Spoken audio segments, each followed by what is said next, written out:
Om Swastiastu, Namo Buddhaya, Salam Kebajikan, Shalom.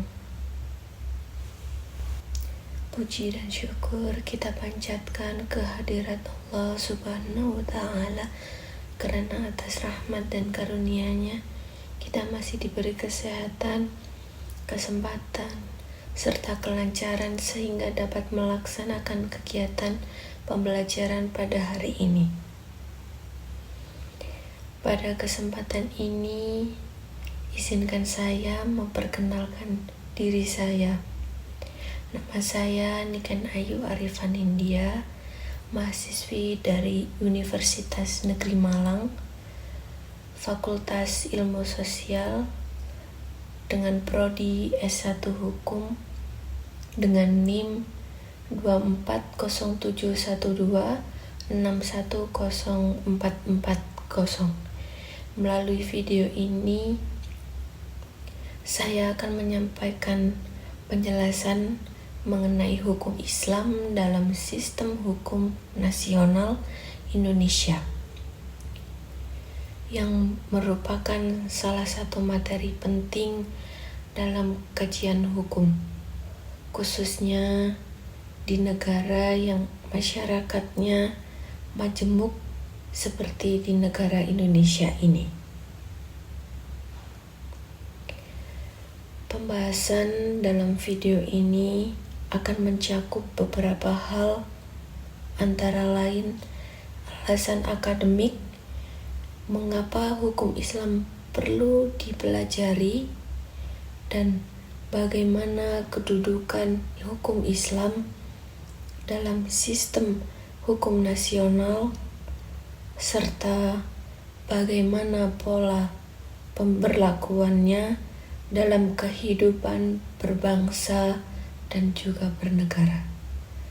Selain itu juga, saya akan menjelaskan penerapan hukum Islam dalam beberapa bidang seperti hukum keluarga, pengelolaan harta kekayaan, muamalah, serta perkembangan ekonomi syariah di Indonesia.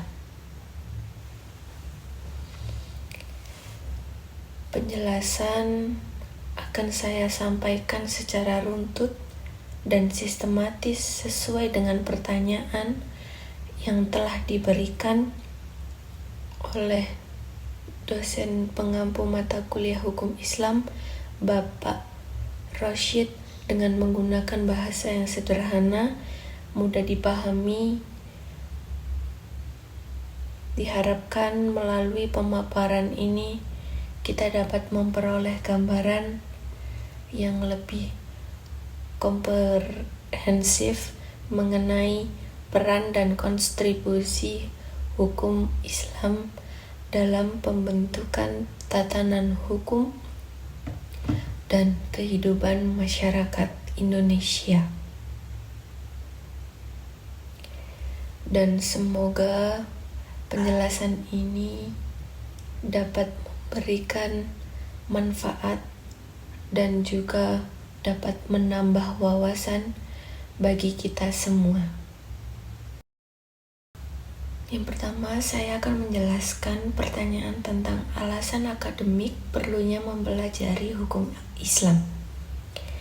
Secara akademik, hukum Islam perlu dipelajari karena hukum Islam merupakan salah satu sistem hukum besar di dunia yang memiliki struktur lengkap dan juga sistematis. Hukum Islam tidak hanya lahir dari kebiasaan masyarakat, tetapi juga bersumber dari teks-teks normatif yang jelas, yaitu seperti Al-Quran dan juga hadis, yang kemudian dikembangkan melalui metode penalaran hukum oleh para ulama. Dalam kajian akademik, suatu sistem hukum dikatakan ilmiah apabila memiliki sumber hukum yang jelas, metode penafsiran yang beratur, serta kaidah-kaidah hukum yang dapat diuji dan dipertanggungjawabkan. Hukum Islam memenuhi seluruh unsur tersebut. Ia memiliki sumber hukum utama dan tambahan, metode interpretasi seperti uhlul fiqh, serta kaidah fikih yang berfungsi sebagai pedoman dalam penetapan hukum. Selain itu, hukum Islam tidak hanya mengatur hubungan manusia dengan Tuhan atau yang bersifat ibadah semata, tetapi juga mengatur hubungan antara manusia yang dikenal dengan istilah muamalah. Ruang lingkup sangat luas, meliputi hukum keluarga seperti perkawinan, hukum waris, hukum ekonomi seperti jual beli dan perbankan syariah, hingga hukum sosial yang mengatur keadilan dan kemaslahatan masyarakat. Oleh karena itu, hukum Islam sangat relevan untuk dikaji sebagai bagian dari ilmu hukum, bukan hanya sebagai ajaran agama saja. Dari sisi keilmuan, mempelajari hukum Islam juga berperan penting dalam melatih kemampuan berpikir kritis dan analitis. Dalam hukum Islam, seseorang tidak hanya diminta mengetahui apa hukumnya, tetapi juga memahami mengapa hukum tersebut ditetapkan, apa dasar hukumnya, dan apa tujuan hukumnya. Proses ini melibatkan kajian ulul fiqh, ihtijat, serta penalaran hukum yang logis dan sistematis. Dengan adanya mekanisme ihtijat dan metode penafsiran yang terbuka, hukum Islam menjadi disiplin ilmu yang dinamis dan adaptif terhadap perkembangan zaman. Ia mampu merespon persoalan baru dalam masyarakat modern tanpa kehilangan nilai-nilai dasarnya. Inilah yang menjadikan hukum Islam penting untuk dipelajari secara akademik, baik sebagai ilmu hukum maupun sebagai sumber nilai dalam pembentukan hukum nasional. Pertanyaan yang kedua yaitu, kedudukan hukum Islam dalam sistem hukum nasional. Dalam sistem hukum nasional Indonesia, hukum Islam memiliki kedudukan yang penting dan juga strategis. Salah satu kedudukan utama hukum Islam adalah sebagai sumber hukum material, yang artinya nilai-nilai dan prinsip-prinsip yang terkandung dalam hukum Islam menjadi bahan atau isi dalam pembentukan peraturan perundang-undangan nasional. Sebagai sumber hukum material, hukum Islam memberikan arah dan juga substansi bagi hukum nasional, terutama dalam bidang-bidang yang berkaitan langsung dengan kehidupan masyarakat Muslim. Nilai-nilai seperti keadilan, kemaslahatan, perlindungan terhadap hak asasi manusia, dan juga keseimbangan sosial banyak diadopsi dari prinsip-prinsip hukum Islam tersendiri. Oleh karena itu, keberadaan hukum Islam sangat berpengaruh dalam membentuk karakter hukum nasional di Indonesia. Selain sebagai sumber hukum material, hukum Islam juga memiliki kedudukan yang formal atau yuridis. Kedudukan formal ini terlihat di lembagaannya hukum Islam ke dalam berbagai peraturan perundang-undangan yang berlaku secara nasional. Contohnya, pada Undang-Undang Nomor 7 Tahun 1987 tentang peradilan agama yang memberikan kewenangan kepada pengadilan agama untuk menyelesaikan perkara-perkara tertentu bagi umat Islam seperti perkawinan, waris, dan juga wakaf. Selain itu, terdapat pula Undang-Undang Perkawinan, Undang-Undang Wakaf, serta berbagai regulasi di bidang ekonomi dan perbankan syariah. Kehadiran aturan-aturan ini menunjukkan bahwa negara secara resmi mengakui dan juga memfasilitasi berlakunya hukum Islam dalam kehidupan hukum bermasyarakat. Dengan demikian, dapat disimpulkan bahwa hukum Islam bukanlah hukum yang berdiri di luar atau terpisah dari sistem hukum nasional. Sebaliknya, hukum Islam merupakan bagian yang sah, legal, dan diakui oleh negara, serta berkontribusi nyata dalam membangun sistem hukum nasional yang sesuai dengan nilai-nilai keadilan dan juga keberagaman masyarakat di Indonesia. Yang ketiga yaitu pola pemberlakuan hukum Islam dalam sistem hukum nasional. Pemberlakuan hukum Islam dalam sistem hukum nasional Indonesia tidak hanya dilakukan melalui satu cara, melainkan melalui beberapa pola yang saling melengkapi. Pola-pola ini juga menunjukkan bahwa hukum Islam dapat hidup dan juga berkembang dalam sistem hukum nasional tanpa harus bertentangan dengan prinsip negara hukum dan juga keberagaman masyarakat di Indonesia. Pola yang pertama adalah pemberlakuan yang secara formal yuridis. Yang dimaksud dengan pola ini adalah ketika ketentuan-ketentuan hukum Islam diatur secara tegas dan eksplisit dalam peraturan perundang-undangan. Dalam pola ini, hukum Islam memiliki kekuatan hukum mengikat karena dituangkan dalam undang-undang atau peraturan resmi negara. Contohnya dapat dilihat dalam Undang-Undang Peradilan Agama, Undang-Undang Perkawinan, Undang-Undang Wakaf, serta regulasi tentang zakat dan perbankan syariah. Melalui pola formal ini, negara memberikan legitimasi dan juga perlindungan hukum terhadap pelaksanaan hukum Islam bagi umat Islam. Pola yang kedua adalah pemberlakuan secara substansif. Dalam pola ini, nilai-nilai prinsip hukum Islam diadopsi ke dalam hukum nasional tanpa harus menggunakan istilah atau label keislaman. Nilai-nilai seperti keadilan, kemaslahatan, keseimbangan, perlindungan terhadap hak asasi manusia, dan juga larangan terhadap perbuatan yang merugikan orang lain merupakan contoh prinsip hukum Islam yang diterapkan secara substansif.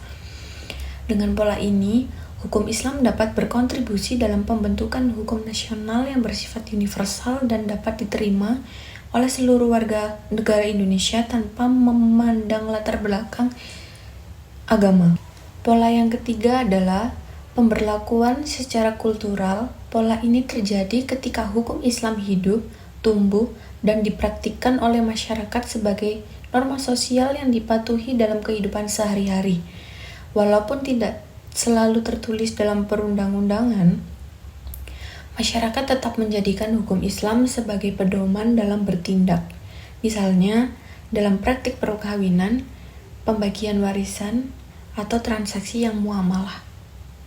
Pola kultural ini menunjukkan bahwa keberlakuan hukum Islam juga ditentukan oleh kesadaran dan juga kepatuhan masyarakat. Dengan adanya ketiga pola tersebut, formal yuridis, substantif, dan juga kultural, dapat disimpulkan bahwa pemberlakuan hukum Islam dalam sistem hukum nasional Indonesia bersifat fleksibel dan juga adaptif. Hukum Islam tidak dipaksakan secara tunggal tetapi diintegrasikan secara harmonis sesuai dengan karakteristik masyarakat dan juga prinsip negara hukum di Indonesia.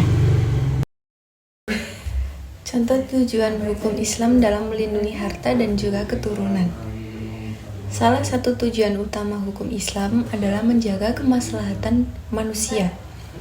Tujuan-tujuan ini dikenal dengan istilah maqasid syariah, yaitu tujuan-tujuan dasar yang ingin diwujudkan oleh hukum Islam. Di antara tujuan tersebut adalah perlindungan terhadap harta dan keturunan, karena keduanya merupakan aspek penting dalam kehidupan manusia dan keberlangsungan masyarakat. Dalam konteks perlindungan harta, hukum Islam menetapkan berbagai aturan yang bertujuan untuk menjaga harta yang diperoleh dan juga digunakan secara halal serta tidak merugikan pihak lain. Oleh karena itu, hukum Islam melarang perbuatan-perbuatan seperti pencurian, perampasan, penipuan, korupsi, dan juga praktik ekonomi yang mengandung unsur riba. Larangan riba misalnya bertujuan untuk mencegah adanya eksploitasi ekonomi, terutama terhadap pihak yang lemah, serta menjaga keadilan dalam hubungan transaksi. Dengan adanya aturan-aturan ini, hukum Islam berusaha menciptakan sistem ekonomi yang adil, seimbang, dan berorientasi pada kemaslahatan bersama. Selain itu, hukum Islam juga mengatur mekanisme kepemilikan dan juga pengelolaan harta seperti melalui ketentuan zakat, wakaf, hibah, dan juga warisan. Pengaturan ini bertujuan agar harta tidak hanya beredar pada kelompok tertentu saja, tetapi dapat memberikan manfaat yang lebih luas bagi masyarakat.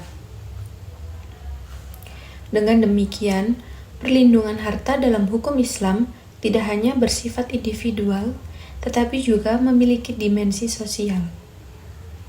Dalam hal perlindungan, hukum Islam menempatkan institusi keluarga sebagai pondasi utama dalam kehidupan masyarakat. Oleh karena itu, hukum Islam mengatur pernikahan yang sah sebagai salah satu jalan untuk membentuk keluarga dan juga melahirkan keturunan yang memiliki kejelasan status pada hukum. Selain itu, hukum Islam juga menetapkan aturan nasab yang jelas agar hak dan kewajiban antara orang tua dan anak dapat terpenuhi dengan baik. Kejelasan nasab ini berkaitan erat dengan hak anak, seperti hak mendapatkan nafkah, pendidikan, perlindungan, dan juga hak untuk waris. Dengan demikian, perlindungan keturunan dalam hukum Islam bertujuan menjaga martabat keluarga, kepastian hukum, serta kesejahteraan generasi yang akan datang selanjutnya. Melalui perlindungan terhadap harta dan keturunan, dapat disimpulkan bahwa hukum Islam tidak hanya berorientasi pada aspek spiritual, tetapi juga sangat memperhatikan aspek-aspek sosial dan juga kemanusiaan dalam kehidupan bermasyarakat. Yang kelima yaitu alasan perlunya ijma dan juga qiyas. Dalam kajian hukum Islam, Al-Quran dan hadis merupakan sumber hukum utama dan juga paling fundamental. Keduanya menjadi pedoman agar dasar bagi umat Islam dalam menjalani kehidupan. Namun, perlu dipahami bahwa Al-Quran dan hadis tidak mengatur seluruh persoalan kehidupan manusia secara rinci dan juga detail. Banyak ketentuan yang bersifat umum dan juga memerlukan penafsiran lebih lanjut agar dapat diterapkan pada situasi dan kondisi yang terus berkembang. Oleh karena itu, diperlukan sumber hukum lain sebagai pelengkap yaitu ijma dan juga qiyas. Ijma adalah kesepakatan para ulama atau ahli hukum Islam terhadap suatu permasalahan hukum setelah wafatnya Nabi Muhammad SAW. Fungsi utama ijma adalah memberikan kepastian hukum terhadap persoalan-persoalan baru yang memiliki ketentuan tegas dalam Al-Quran dan hadis.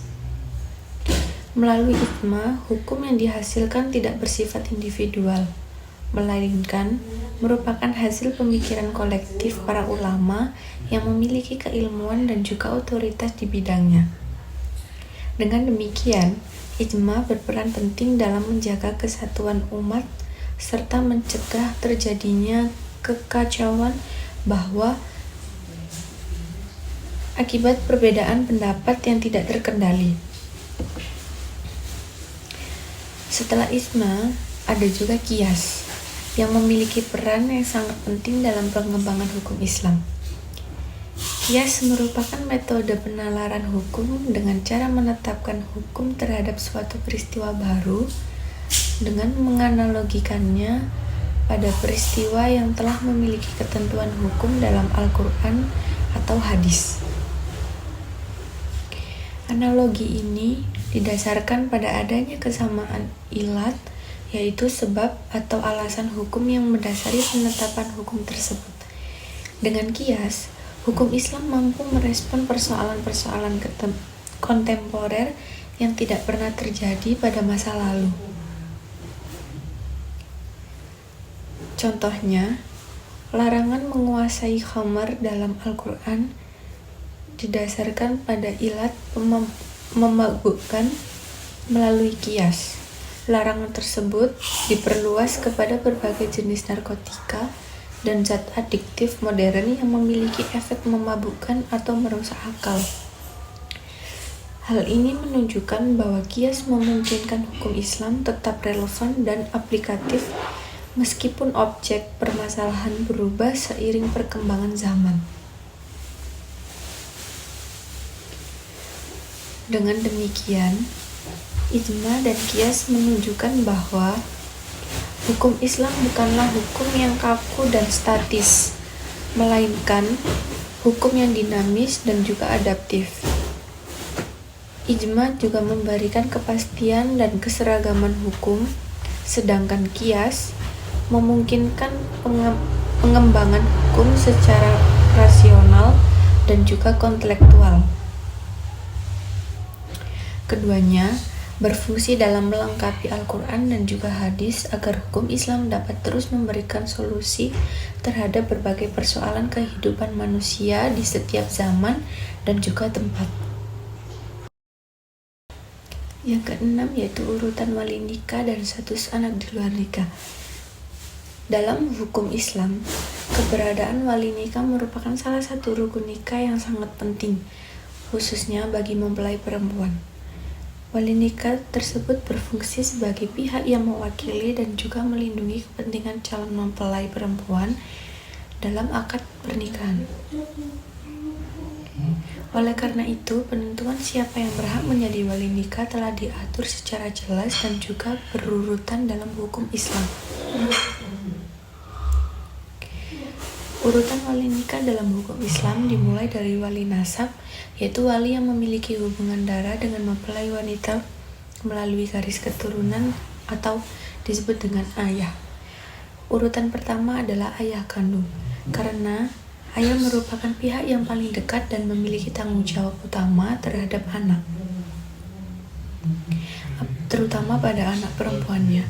Apabila ayah kandung telah meninggal dunia atau tidak memenuhi syarat sebagai wali, maka hak perwakilan dapat berpindah kepada kakek dari ayah, kemudian kepada saudara laki-laki kandung, saudara laki-laki seayah, paman dari pihak ayah, dan seterusnya sesuai dengan garis keturunan ayah.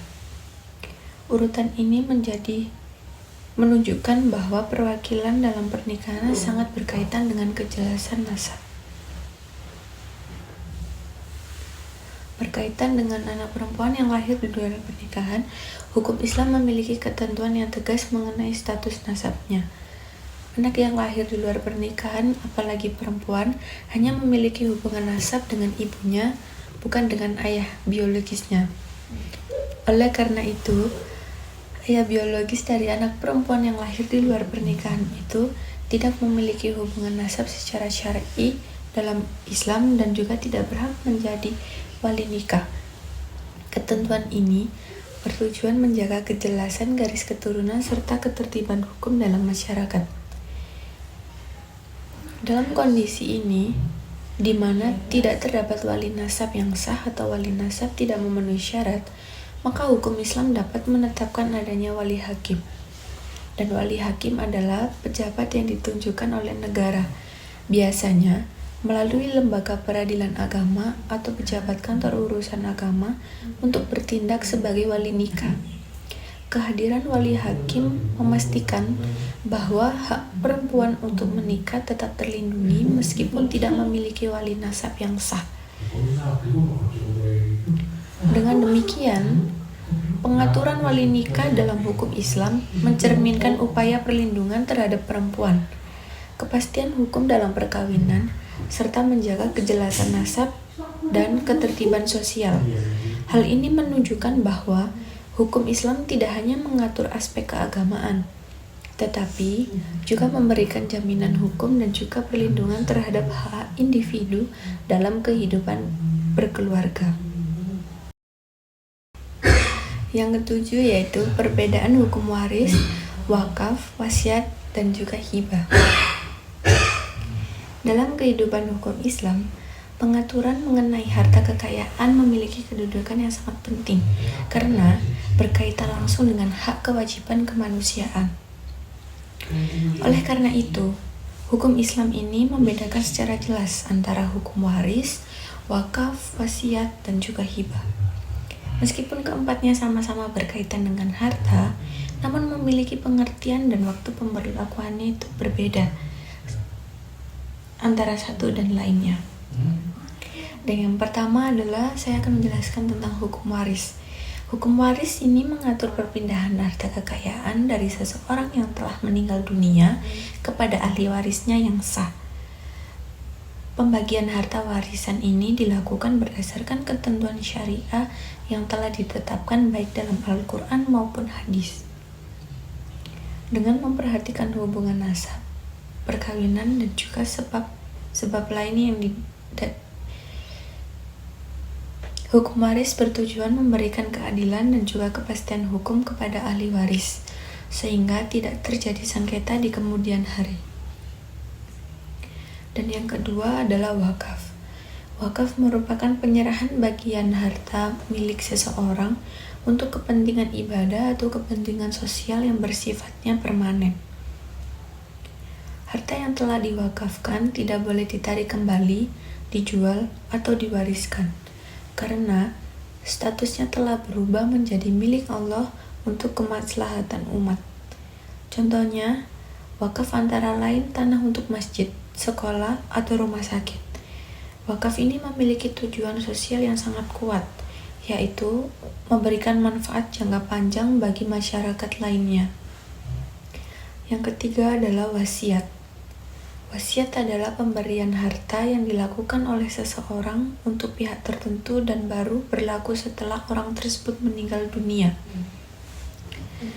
Dalam hukum Islam, wasiat dibatasi maksimal sepertiga dari total harta peninggalan, kecuali apabila seluruh waris menyetujuinya. Pembatasan ini bertujuan melindungi hak ahli waris agar tidak dirugikan oleh wasiat yang terlalu berlebihan. Wasiat yang sering digunakan untuk memberikan harta kepada pihak yang tidak termasuk ahli waris, seperti kerabat jauh atau lembaga sosial. Dan yang keempat adalah hibah.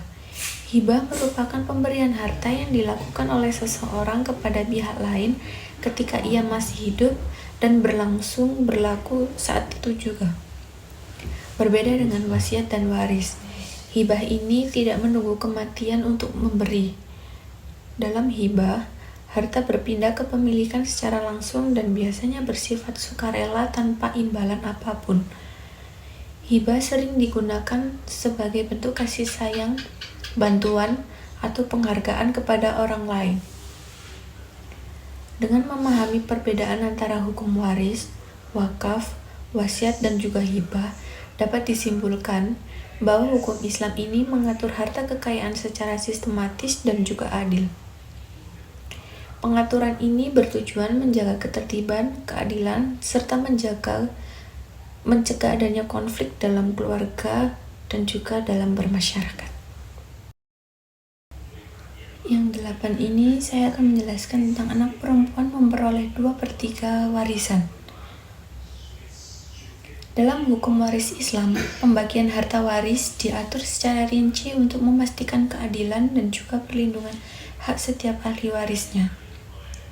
Salah satu ketentuan khusus yang penting untuk dipahami adalah hak anak perempuan atas warisan, terutama ketika pewaris tidak memiliki anak laki-laki sama sekali. Anak perempuan berhak memperoleh bagian tertentu dari warisan sesuai dengan ketentuan syariat. Jika jumlah anak perempuan ada 2 orang atau lebih dan pewaris tidak memiliki anak laki-laki, maka bagian mereka bersama-sama adalah 2/3 dari total harta warisan. Ketentuan ini dikenal dengan istilah zawil furuj, yang berarti bagian tertentu yang sudah ditentukan secara jelas dalam Al-Quran maupun hadis. Pembagian 2/3 ini bertujuan untuk memberikan perlindungan ekonomi bagi anak perempuannya. Dalam konteks masyarakat, anak perempuan seringkali tidak memiliki akses langsung dalam sumber penghasilan atau harta keluarga setelah pewaris ini meninggal dunia. Dengan adanya ketentuan ini, hukum Islam menjamin bahwa anak perempuan tetap memiliki hak ekonomi yang jelas dan terukur, sehingga dapat memenuhi kebutuhan hidupnya dan juga menjaga kesejahteraan keluarga. Contohnya adalah jika seorang ibu meninggalkan 2 anak perempuan dan tidak memiliki anak laki-laki, maka kedua anak perempuan tersebut berhak atas 2/3 harta peninggalan ibunya. Dan sisanya, 1/3 dapat digunakan untuk ahli waris lain yang berhak atau diatur sesuai ketentuan syariat lainnya, seperti wasiat atau hibah. Ketentuan ini mengandung makna dan moral bahwa hukum Islam tidak hanya mengatur pembagian harta secara formal, tetapi juga memberikan perlindungan terhadap kelompok yang rentan secara ekonomi. Dengan demikian, hak anak perempuan dijamin dan potensi ketimpangan sosial akibat kehilangan akses harta dan dapat diminimalisir. Dengan memahami ketentuan ini, kita dapat melihat bahwa hukum Islam sangat memperhatikan keadilan, kesejahteraan, dan melindungi hak-hak individu, terutama anak perempuan, yang merupakan bagian penting dalam sistem hukum keluarga. Yang ke-9, gugatan terhadap harta wakaf oleh ahli waris. Wakaf dalam hukum Islam merupakan salah satu bentuk pengelolaan harta untuk kepentingan ibadah atau sosial secara permanen. Harta yang diwakafkan bersifat tetap dan tidak boleh ditarik kembali, sehingga manfaatnya dapat dirasakan oleh masyarakat luas dalam jangka waktu yang panjang. Contohnya, antara lain wakaf untuk masjid, sekolah, pesantren, atau rumah sakit. Namun, dalam praktik sering terjadi gugatan terhadap harta waris oleh ahli waris. Salah satu faktor utamanya adalah kurangnya pemahaman ahli waris mengenai hukum wakaf tersendiri. Banyak ahli waris yang mengira bahwa harta yang telah diwakafkan masih termasuk bagian harta peninggalan pewaris, sehingga mereka merasa berhak atas harta tersebut, padahal secara syariat, harta wakaf sudah milik Allah, kemaslahatan umat, dan hak waris tidak berlaku lagi atas harta tersebut. Faktor kedua adalah tidak adanya pencatatan resmi. Tidak semua wakaf dicatat di lembaga berwenang, seperti kantor urusan agama atau badan wakaf di Indonesia sendiri. Akibatnya, kedua formal mengenai status harta wakaf tidak ada. Misalnya, ada keluarga yang mewarisi tanah yang telah diwakafkan untuk pembangunan masjid di kampung mereka, tetapi tidak dicatat secara resmi. Ahli waris lain menggugat tanah tersebut ke pengadilan dan merasa hak mereka sudah dirugikan. Faktor yang ketiga yaitu dorongan kebutuhan ekonomi. Kadang ahli waris mengalami kesulitan finansial sehingga mereka terdorong untuk menggugat harta wakaf yang telah mereka anggap masih dimanfaatkan. Misalnya, ahli waris sebuah keluarga menggugat tanah wakaf sekolah karena membutuhkan uang untuk biaya hidup dan pendidikan anak-anak mereka. Padahal, harta tersebut sudah sah menjadi wakaf dan tidak boleh dialihkan kembali. Untuk mencegah adanya konflik, hukum Islam menekankan pentingnya pencatatan wakaf secara resmi dan juga edukasi ahli waris serta pengelolaan wakaf yang transparan oleh pihak yang berwenang. Dengan cara ini, hak masyarakat yang menerima manfaat wakaf tetap terlindungi dan juga sengketa dengan ahli waris dapat diminimalisir. Dengan adanya contoh nyata ini, kita dapat memahami bahwa wakaf bukan sekedar formalitas hukum, tetapi juga membutuhkan pengelolaan yang cermat dan juga pemahaman yang baik dari masyarakatnya tersendiri, agar tujuan perlindungan harta dan kemaslahatan sosial ini dapat tercapai tanpa menimbulkan adanya konflik keluarga atau masyarakat. Nomor 10. Jenis jual beli yang dilarang dalam hukum Islam. Dalam hukum Islam, jual beli atau transaksi ekonomi yang memiliki aturan yang jelas agar tercipta keadilan dan keselamatan bagi semua pihak. Adanya beberapa jenis jual beli yang dilarang karena mengandung unsur ketidakadilan. Contohnya seperti penipuan atau praktik yang merugikan salah satu pihak. Yang pertama, jual beli gharar atau ketidakjelasan. Gharar berarti ketidakpastian dalam objek, kualitas, atau harga barang yang diperjualbelikan. Contohnya adalah menjual ikan di laut sebelum ditangkap atau menjual buah yang belum pasti jumlahnya dan kualitasnya.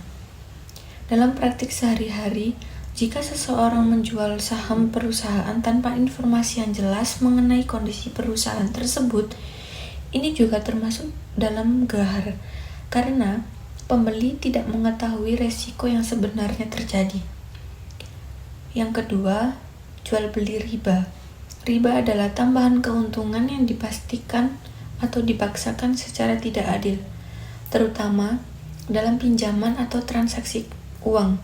Contoh paling nyata adalah pinjaman dengan bunga yang tinggi dan juga memberatkan peminjam. Dalam praktik modern, bank konvensional yang mengenakan bunga tetap juga dianggap riba, sehingga perbankan syariah menggunakan sistem bagi hasil seperti mudharabah, musyarakah, atau margin jual beli untuk menghindari riba ini. Yang ketiga, jual beli barang haram. Transaksi yang melibatkan barang haram seperti minuman keras, narkotika, atau produk ilegal lainnya. Hal ini dilarang karena bertentangan dengan prinsip syariat dan juga hukum, dan juga hal ini merusak masyarakat.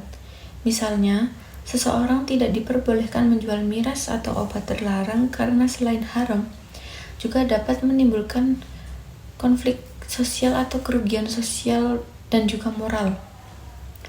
Ini yang keempat, jual beli najis atau rekayasa harga. Najasi berarti manipulasi harga atau rekayasa untuk menipu pembeli atau menekan penjual lain.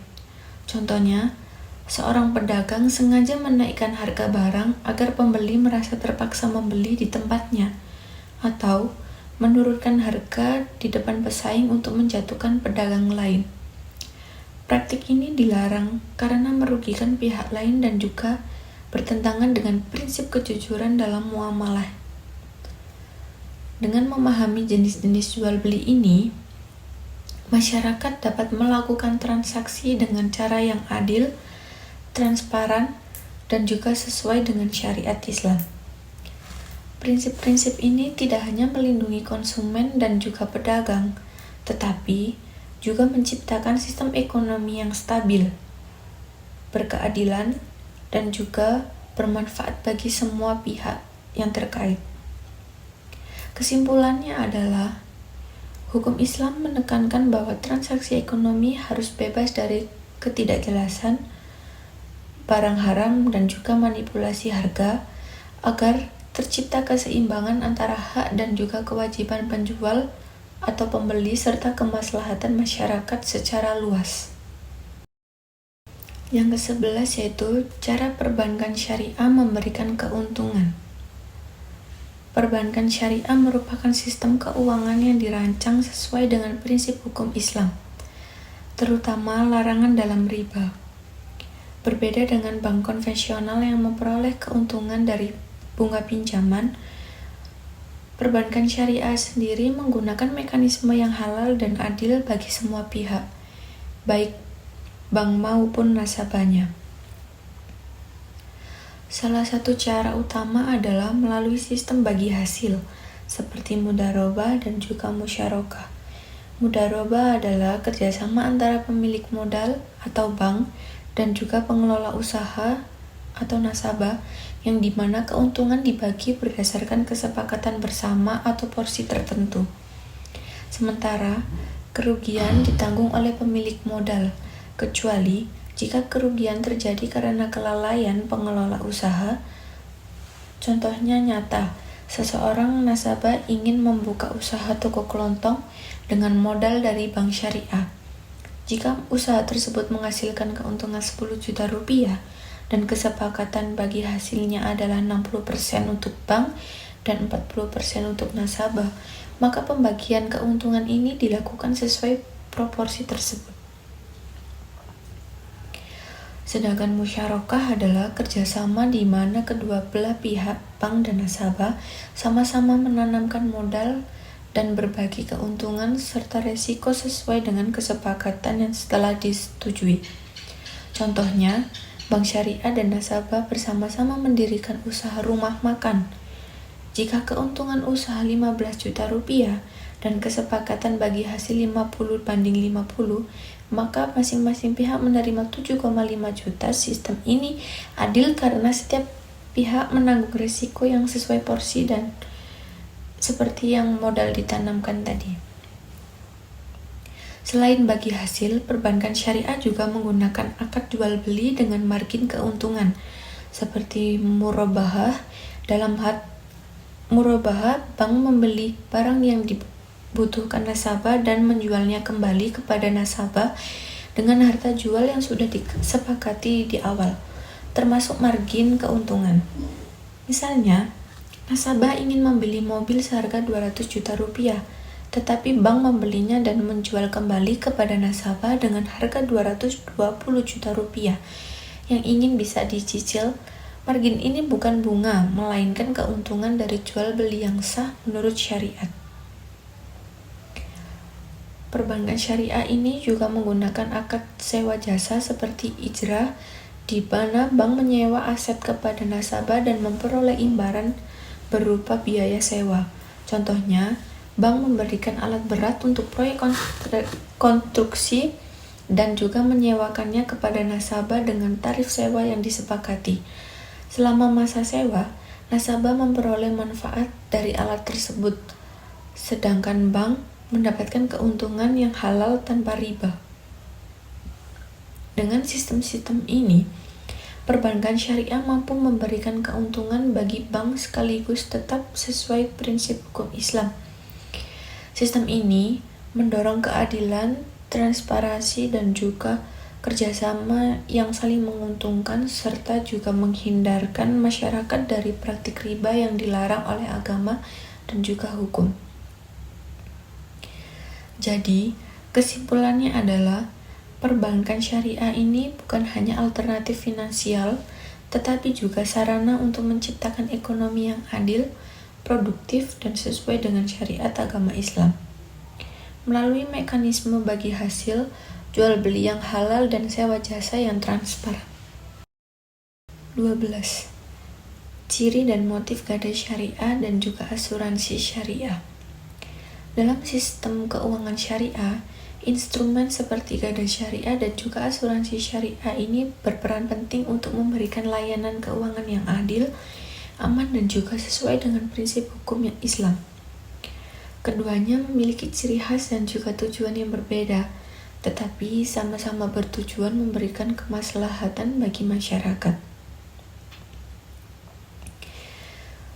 Pertama, gadai syariah. Gadai syariah berbeda dengan pinjaman konvensional yang berbunga.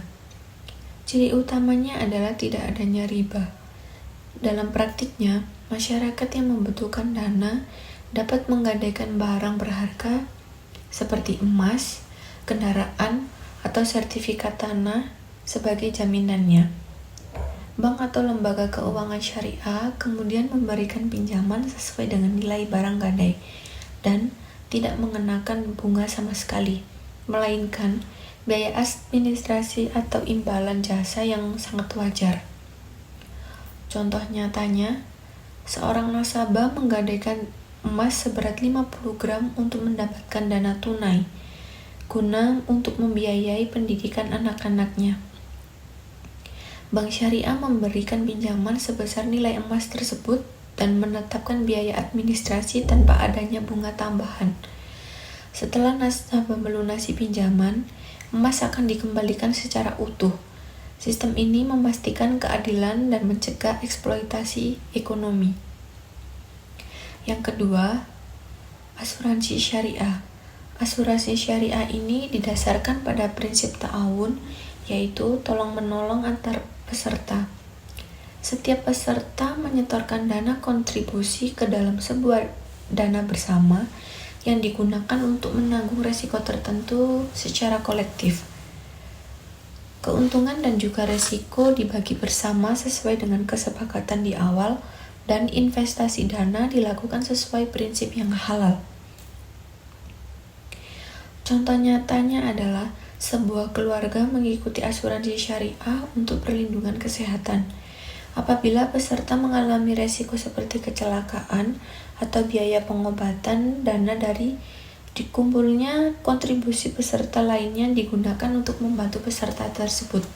Jadi, sistem ini membedakan dengan asuransi konvensional yang murni mencari keuntungan bagi perusahaan, karena prinsip syariah ini menekankan solidaritas, transparansi, dan juga saling melindungi antara peserta satu dengan peserta lainnya. Dengan demikian, motif utama gadai dan juga asuransi salah satu memberikan kemanfaatan ekonomi dan juga sosial secara adil. Gadai syariah ini membantu kebutuhan dana secara cepat dan juga halal, sedangkan asuransi syariah memberikan perlindungan dan juga pembagian risiko secara kolektif. Keduanya mencerminkan prinsip hukum Islam yang menekankan keadilan, kesejahteraan, dan juga larangan eksploitasi. Jadi, keberadaan gadai syariah dan juga asuransi syariah bukan hanya memenuhi kebutuhan ekonomi masyarakat, tetapi juga untuk membangun sistem keuangan yang lebih beretika, aman, dan sesuai syariat. Sehingga hal ini menjadi solusi alternatif yang sangat bermanfaat bagi umat Islam dan juga bagi masyarakat luas. Sekian dan demikian pemaparan mengenai hukum Islam sistem hukum nasional di Indonesia pada kesempatan ini. Saya telah membahas berbagai aspek yang sangat penting, mulai dari alasan akademik mempelajari hukum Islam, keduanya dalam sistem hukum nasional, pola pemberlakuannya, sehingga pemaparan dalam bidang keluarga, harta kekayaan, muamalah, dan juga ekonomi syariah ini. Dari seluruh pembahasan, dapat kita simpulkan bahwa hukum Islam bukanlah hukum yang berdiri sendiri di luar sistem nasional, tetapi merupakan bagian integral dari sistem hukum di Indonesia ini sendiri. Hukum Islam memberikan nilai-nilai keadilan perlindungan individu dan kemaslahatan sosial yang menjadi pedoman dalam kehidupan masyarakat.